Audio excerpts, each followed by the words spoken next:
여러분, 지난 주간 저의 마음을 사로잡았던 하나님의 말씀이 있었습니다. 시편 40편 5절 말씀인데 이런 말씀입니다.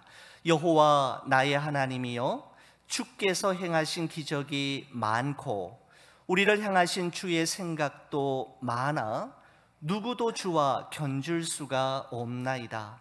내가 널리 알려 말하고자 하나 너무 많아 그 수를 셀 수도 없나이다 라고 하는 말씀입니다. 다윗은 자신이 지나온 살아온 삶과 걸어온 길을 되돌아보면서 주께서 행하신 기적과 다윗 자신을 향한 주의 생각이 너무 많고 너무 많아서 도저히 셀 수도 없고 다른 무엇과도 견줄 수도 없다고 고백하고 있습니다.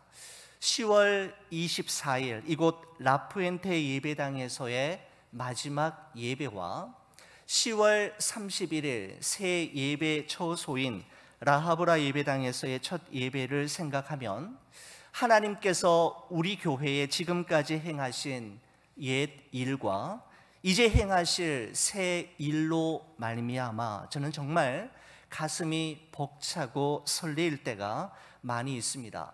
제가 오늘 목회 칼럼에서도 잠시 언급했습니다마는 여러분, 스페니쉬로 라푸엔테라고 하는 이 단어가 영어로는 The Bridge, 다리라고 하는 의미입니다. 여러분, 하나님께서는 다리라고 하는 뜻을 가진 이곳 라푸엔테에서 하나로 커뮤니티 교회 한옥권과 엠마오 장로교회 한옥권이 서로 만나 좋은 비전 교회로 거듭나게 하셨고, 하나로 커뮤니티 교회 영어권과 엠마오 장로교회 영어권과 하일랜드 코널스톤 교회 영어권이 만나 크로스 브릿지 펠로우십이라고 하는 이름으로 새롭게 태어나게 하셨습니다. 다리를 통해 서로가 만나고 연결되는 것처럼 하나님께서는 다리라는 이름의 뜻을 가진 라푸엔테에서 좋은 비전 교회와 크로스 브릿지 펠로우십을 이 땅 위에 세우셨던 것입니다. 여러분, 이렇게 생각하니 이제 곧 떠나게 될 이 라푸엔테가 정말 큰 의미를 지닌 장소이었구나라는 생각에 저는 또 한 번 가슴이 울컥거렸습니다. 여러분, 그리고 스페니쉬로 라하브라라고 하는 이 단어가 영어로는 pass through the hills라고 표현한다고 합니다. 언덕을 지나가다, 언덕을 통과하다라고 하는 의미이죠. 여러분, 저는 pass through the hills라고 하는 이 표현을 묵상하고 또 이 의미를 생각할 때 제 시선이 가장 주로 머물렀던 곳은 어딘가 하면 the hills라고 하는 언덕들이라고 하는 그 단어였습니다. 우리 교회는 과연 라하브라에서 과연 어떤 언덕들을 오르게 될 것이고 지나가게 될 것이고 통과하게 될 것인가? 푸른 초장, 쉴만한 물가, 천년새 꽃들의 아름다운 향연이 펼쳐지는 초원의 언덕을 지나가게 될 것인가? 아니면 에밀리 브론테가 쓴 책 제목처럼 폭풍의 언덕을 지나가게 될 것인가? 초원의 언덕인가? 폭풍의 언덕인가? 어떤 언덕들을 우리 교회는 지나가게 될 것이고 올라가고 통과하게 될 것인가에 대한 마음의 질문을 가지고 한 주간을 보내며 기도하였습니다. 제가 본당에서 기도하다가 하나님께서 문득 이런 생각을 주셨습니다. 어떤 종류의 언덕을 지나가는가 라고 하는 질문보다 더 중요한 것은 누구와 함께 그 언덕을 넘어가고 지나갈 것인가 라는 질문이라는 생각을 주셨습니다. 여러분, 그러면서 자연스럽게 제 입가에서 흘러나온 찬송이 찬송가 430장 주와 같이 길 가는 것 3절 가사이었습니다. 꽃이 피는 들판이나 험한 골짜기라도 주가 인도하는 대로 주와 같이 가겠네. 한 걸음 한 걸음 주 예수와 함께 날마다 날마다 우리 걸어가리. 여러분, 이 3절 가사만 한 10번 이상 부르면서 주님과 함께 그 언덕을 지나겠습니다. 어떤 종류의 언덕이 우리 앞에, 우리 교회 앞에, 우리 성도들 앞에 펼쳐질지라도 그 언덕을 with Jesus, 예수님과 함께 걸어간다면 어떤 것도 통과할 수 있겠다라는 생각이 들었습니다. 여러분, 그렇습니다. 정말 두렵고 무서운 것은 혼자 걷는 것입니다. 그러나 주와 함께 걷는다면, 예수님과 함께라면 우리는 험한 골짜기를 지나 폭풍의 언덕, 아니 골고다 언덕까지 오를 수 있겠다라고 하는 영적 자신감이 생기게 됩니다. 예수님과 함께라면, 주와 같이 걷는다면 말입니다. 사랑하는 우리 교회 여러분, 이제 하나님께서 우리 가운데 행하실 새 일을 기대하며 한 걸음 한 걸음, 그리고 날마다 날마다 예수님과 함께 걸어가는 여러분과 제가 되기를 주의 이름으로 간절히 축원을 드립니다.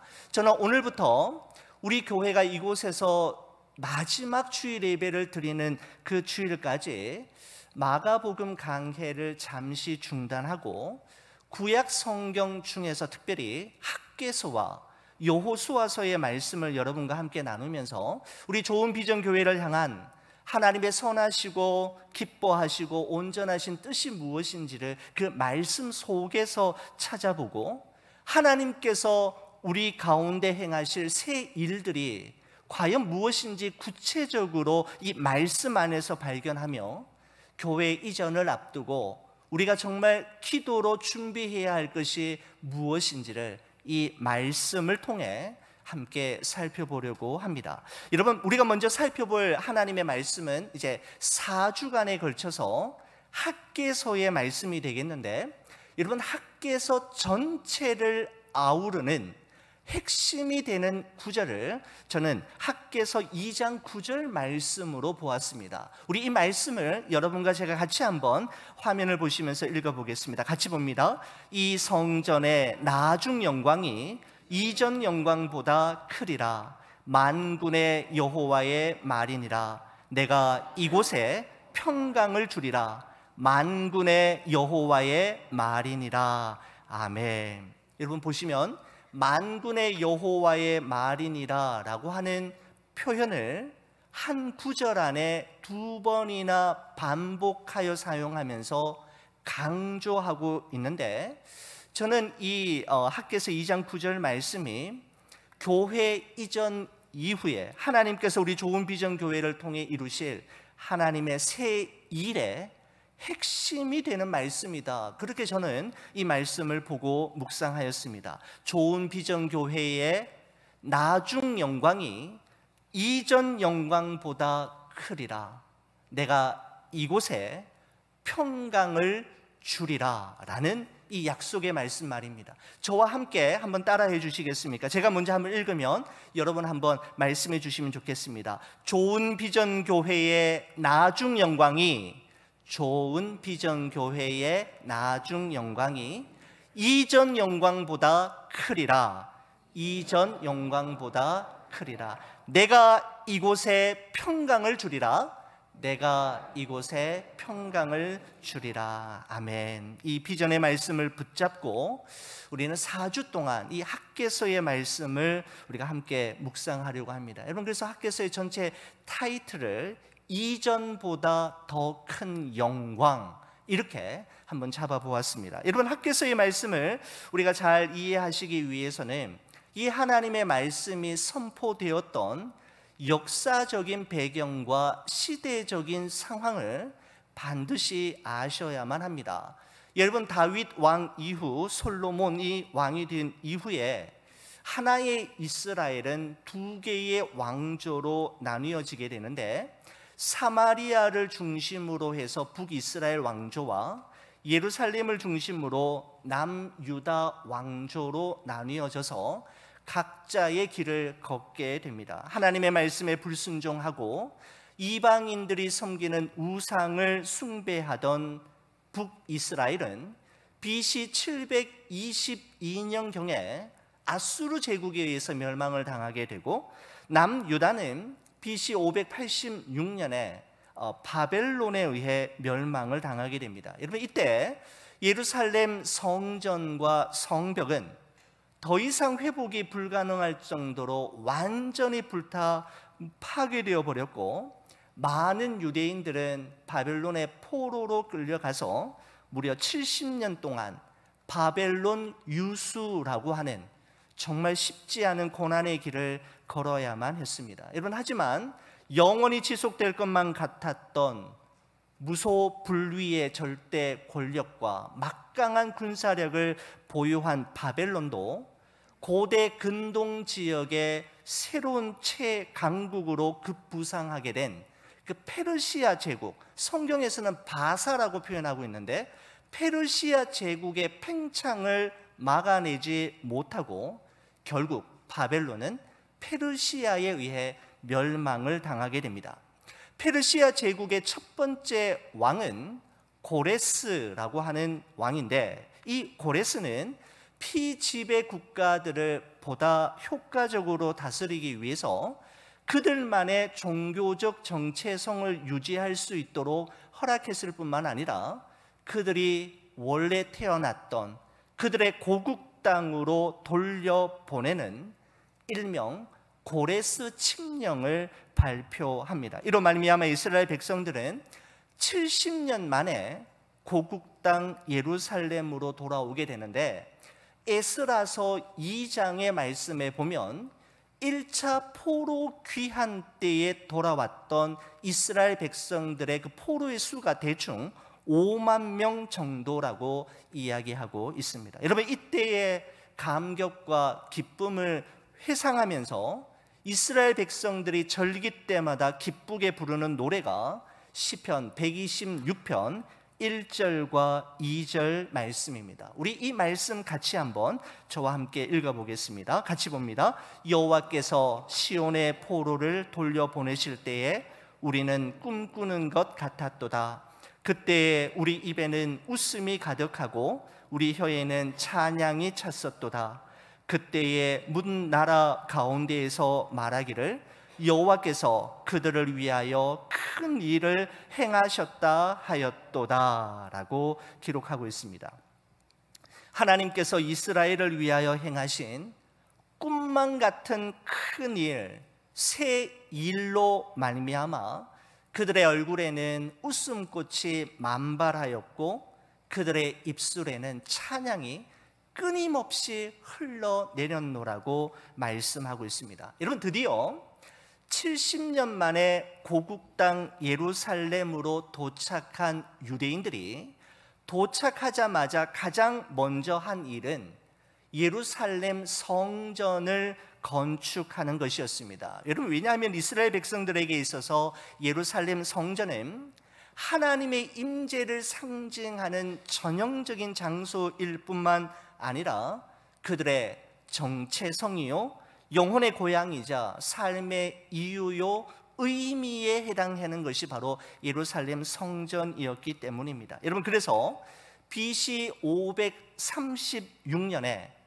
꿈에도 그리던 고국 땅에서 예루살렘 성전 공사가 재개되는데, 이 성전 공사 건축이 시작되자마자 어떤 일이 생기게 되냐 하면 북방에 거주하는 사마리아인들의 조직적인 반대와 또 방해 공작으로 인해서 성전 건축 공사는 시작된 지 얼마 되지도 못해 또다시 중지가 됩니다. 그리고 무려 16년 동안 방치가 되는 것이죠.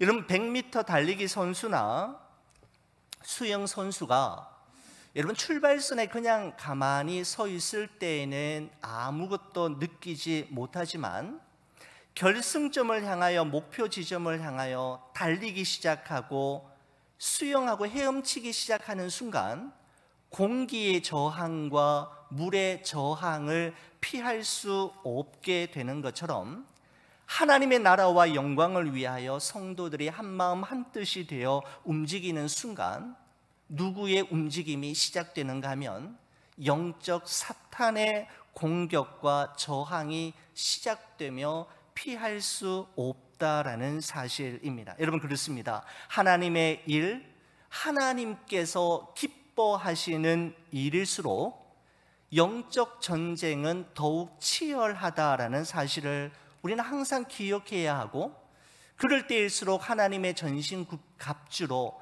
무장하여 우리를 잘 지키고 깨어 기도해야만 하는 것이죠. 여러분, 이처럼 사탄의 끊임없는 공격과 집요한 방해로 인해서 이스라엘 백성들은 더 이상 이 성전 건축은 이루어질 수 없는 일이며 더 이상 길이 없고 여기가 끝이라고 생각하면서 모든 희망의 끈을 내어 놓으려고 하는 바로 그때에 인간의 끝은 하나님의 시작이다라는 말처럼 하나님께서 누구를 보내시는가 하면 바로 학개 선지자를 보내셔서 성전 건축은 하나님께서 기뻐하시는 일임에 분명하고 성전 건축을 독려하고 마침내 완성함으로써 영적 침체의 깊은 늪에 빠져있는 이스라엘 백성들을 영적으로 회복시키고 부흥의 꿈을 이루어드리는 도구로 학개 선지자를 사용하시는 것을 볼 수가 있습니다. 바로 이 내용이 학개서 1장부터 2장까지 전체 내용이라고 말씀드릴 수가 있습니다. 여러분, 순 우리말에 끝이 되는 부분, 끝부분이라고 하는 뜻을 가진 끄트머리라고 하는 단어가 있습니다. 끄트머리 단어. 여러분, 그런데 이 끄트머리라고 하는 단어는 참 흥미롭게도 마지막을 뜻하는 끝자와 시작을 의미하는 머리가 만나서 이루어졌습니다. 여러분, 이 단어는 우리에게 마지막은 언제나 새로운 희망의 시작이 될 수 있음을 우리에게 가르쳐주고 있습니다. 여러분, 혹한의 겨울이 지나면 따뜻한 봄이 시작되고 힘든 오르막길이 끝나는 지점에서부터 수월한 내리막길이 시작이 되며 칠흑 같은 어둠의 끝에서 눈부시게 찬란한 아침 햇살을 맞이하게 되는 것처럼 여러분과 저의 인생길에도 자주자주 끄트머리에 서게 되는 상황들이 발생하지만 그 끄트머리를 우리의 끝으로 받아들이지 않는다면 우리는 그 끄트머리에서 광야의 길을 사막에 강을 내시는 하나님과 새로운 반전과 역전의 이야기를 만들어 낼 수가 있는 것이죠. 바로 끄트머리에서 일어난 하나님의 놀라운 부흥의 이야기가 바로 이 학개서의 말씀인 것입니다. 여러분, 이와 같은 시대적 상황과 역사적 배경을 염두에 두시고, 자, 오늘 그러면 학개서 말씀 속으로 한 걸음만 더 들어가 보도록 하겠습니다. 1절, 학개서는 1절에 이런 말씀으로 시작이 됩니다. 같이 한번 읽어보겠습니다. 다리오 왕 제2년 여섯째 달 곧 그 달 초하루에 여호와의 말씀이 선지자 학개로 말미암아 스알디엘의 아들 유다 총독 스룹바벨과 여호사닥의 아들 대제사장 여호수아에게 임하니라 이르시되라고 되어 있습니다. 자, 거기 보면 다리오 왕이라고 나옵니다. 여러분, 이 다리오 왕은 페르시아 제국의 네 번째 왕으로서 세계사에서는 다리우스라고 하는 이름으로 소개되고 있습니다. 다리오 왕 제2년 여섯째 달 초하루, 여러분, 이 시기는 BC 520년경으로 성경학자들은 이야기하고 있는데 페르시아의 첫 번째 통치자였던 고레스 왕에 의해 시작된 건축 공사가 앞서 말씀드린 대로 사마리아인들의 방해와 반대로 중단된 지 16년의 세월이 흐른 시점이 바로 다리오 왕 제2년, 세계사적으로는 BC 520년경입니다. 그때에 하나님의 말씀이 선지자 학개를 통해 누구에게 임했느냐 하면 유다 총독 스룹바벨과 대제사장 여호수아에게 임했다, 이렇게 기록하고 있습니다. 여러분, 스룹바벨과 여호수아, 여러분 여호수아는, 여기 나오는 여호수아는 모세의 후계자 그 여호수아가 아니라 다른 이름이죠. 다른 성경에서는 예수아라고도 표현되고 있는데, 여러분 스룹바벨과 여호수아는 70년 만에 고국 땅으로 이스라엘 백성들이 이렇게 귀환할 때, 바벨론 땅에서 예루살렘 땅으로 이동할 때 이스라엘 백성들을 이끌고 갔던 두 지도자가 바로 스룹바벨과 여호수아인데, 신실한 하나님의 종들이었습니다. 여러분, 선지자 학개를 통하여 스룹바벨과 여호수아에게 임한 말씀이 2절에 나옵니다. 제가 한번 읽어보겠습니다. 만군의 여호와가 이같이 말하여 이르노라. 이 백성이 말하기를 여호와의 전을 건축할 시기가 이르지 아니하였다 하느니라 라고 말씀하고 있습니다. 그러니까 지금으로부터 16년 전 고국 땅으로 돌아왔던 이스라엘 백성들이 마음과 뜻을 같이하여 성전 건축을 시작했지만, 사마리아인들의 심한 방해와 반대로 중단된 이후로 지금까지 미루어 온 것을 이스라엘 백성들은 어떻게 변명하고 있었느냐 하면, 성전을 건축할 때가 되지 않았기 때문에 우리는 성전을 건축하지 않았노라고 변명하고 있다라는 말씀입니다. 여러분, 사실 포로의 삶에서 70년 만에 고국 땅으로 돌아온 그들이 현실적으로 해야 할 일들은 참 많았을 것입니다. 당장 먹고 살기 위해 농사도 지어야 하고,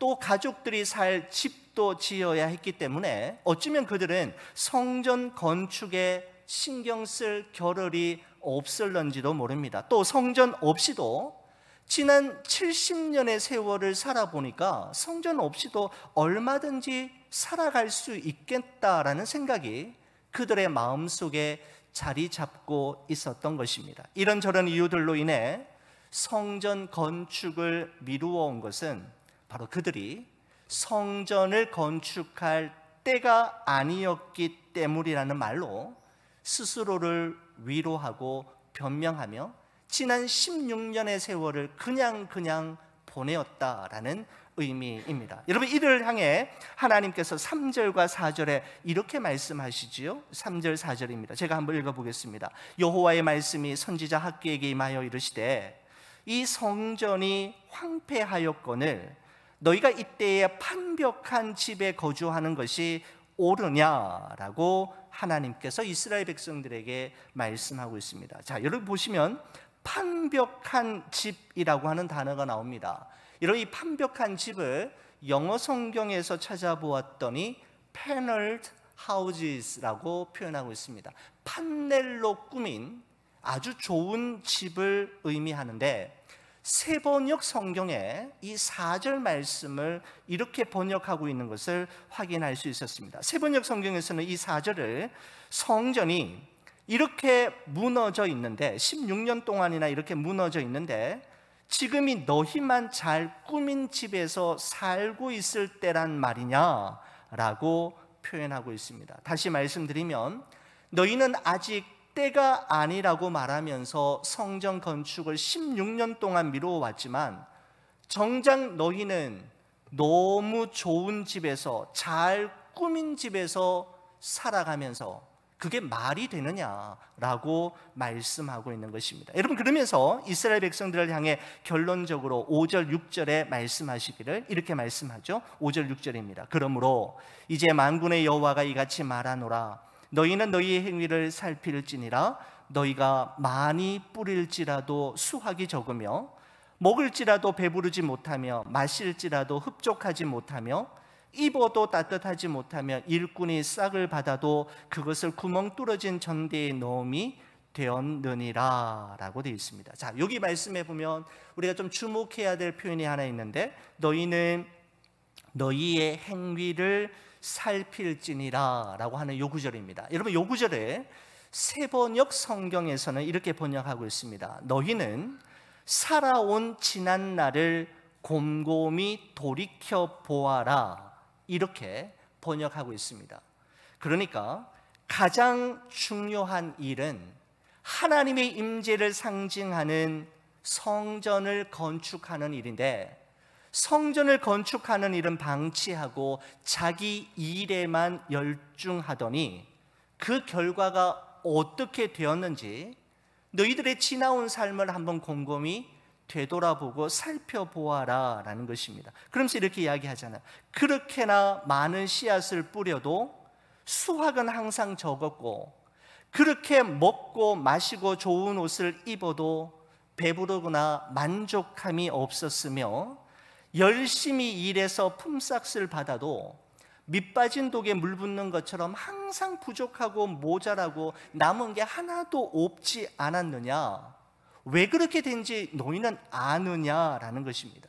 너희 자신만을 위해 산 결과가 도대체 무엇인지 너희의 지나온 삶을 곰곰이 살펴보고 헤아려 보라라는 것이죠. 이 말은 다른 말로 하면 이런 의미일 것입니다. 바로 하나님께서 이스라엘 백성들의 삶의 우선순위에 문제가 있었음을 지적하고 있는 말씀입니다. 여러분, 종교의 자유를 찾아 대서양을 건너 미국 신대륙에 도착했던 청교도들은 자신의 집을 짓기 전에 자신들의 가족들은 텐트 안에 생활하면서도 마을 중앙에 교회부터 지었다고 합니다. 그리고 다음 세대들을 위해 도서관을 짓고 그 다음에야 텐트를 걷고 가족들이 살 집을 지었다고 합니다. 청교도들은 어느 곳에 가든지 가장 먼저 무슨 일부터 하느냐 하면 하나님을 예배하는 예배당, 교회를 그들 공동체의 중심에 짓고 다음 세대를 위해 도서관을 지은 후에 자신이 살 집을 지었다라고 하는 기록을 본 적이 있습니다. 그리고 그들은 날마다 정해진 시간이 되면 온 공동체들이 그 마을 중앙에 있는 교회에 모여 예배드렸던 것이죠. 여러분, 청교도인들이 가장 먼저 마을 중심에 예배당을 짓고 교회를 지은 것은 자신들은 하나님 중심, 성경 중심, 그리고 교회 중심의 공동체임을 고백하기 위해서이었습니다. 여러분, 예수님께서는 마태복음 6장에 이렇게 말씀하셨지요. 그러므로 염려하여 이르기를 무엇을 먹을까, 무엇을 마실까, 무엇을 입을까 하지 말라. 이는 다 이방인이 구하는 것이라. 너희 하늘 아버지께서 이 모든 것이 너희에게 있어야 할 줄을 아시느니라. 그런즉 너희는 먼저 그의 나라와 그의 의를 구하라. 그리하면 이 모든 것을 너희에게 더하시리라. 이 모든 것을 너희에게 더하시리라라고 할 때 그 모든 것이 무엇입니까? 먹을 것과 마실 것과 입을 것. 우리가 이 세상을 살아가는 동안에 우리에게 필요한 모든 것을 하나님의 나라를 먼저 구하는 이들에게 하나님께서 공급해 주신다라고 약속하고 있는 것입니다. 여러분, 예수님께서는 우리가 기도할 때 먼저 구할 것과 나중 구할 것이 있다고 말씀하셨는데, 여러분, 우리는 먼저 구할 것이 무엇을 먹을까, 무엇을 마실까, 무엇을 입을까라고 생각하지만 예수님은 그게 아니라 너희들이 먼저 구할 것은 하나님의 나라와 의가 먼저라고 말씀하고 있는 것입니다. 여러분, 그렇다면 우리의 생각이 옳습니까? 아니면 예수님의 말씀이 옳습니까?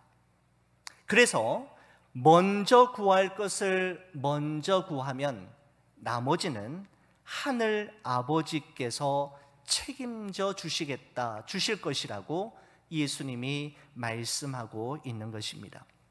사랑하는 우리 성도 여러분, 우리의 삶에서도 내가 지금까지 살아온 삶을 곰곰이 되돌아보고 내가 지금 살아가고 있는 삶의 모습을 곰곰이 살펴보는 시간을 가지는 것은 너무나도 유익합니다.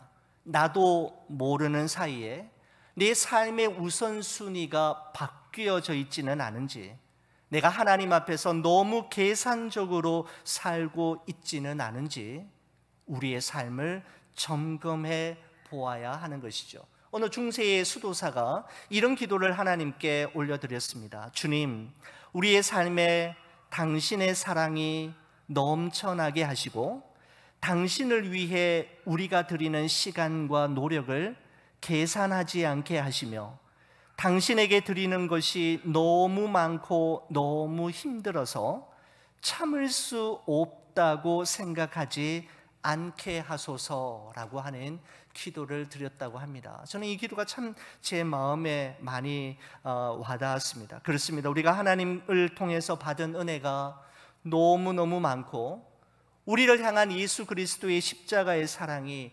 너무너무 큼을 고백한다면 우리는 주님을 위해, 그리고 그 주님의 몸된 교회를 위해 드리는 시간과 노력, 물질을 계산하지 않게 되며 쉽게 선을 긋지 않게 될 것입니다. 우리 좋은 비전교회와 크루스 브릿지 펠로십이 새로운 도시로 보내심을 받고 보내심을 받은 그곳에서 주님의 몸된 교회를 든든히 세워 나가는 것은 하나님의 선하시고 기뻐하시고 온전하신 뜻임에 분명합니다. 하나님께서 이제 행하실 새 일을 기대하며 기도하시고 여러분에게 하나님께서 선물로 주신 시간과 물질, 헌금과 섬김을 계산하지 않고 선을 긋지 않고 주께 드릴 때 우리 교회와 우리 성도님들의 삶 속에 이전보다 더 큰 하나님의 영광이 반드시 나타나게 될 것입니다. 이와 같은 이전과는 비교할 수 없는 하나님이 주시는 나중 영광이 우리 교회와 우리 성도님들의 가정에 넘쳐나시기를 주의 이름으로 간절히 축원을 드립니다. 기도하시겠습니다. 하나님,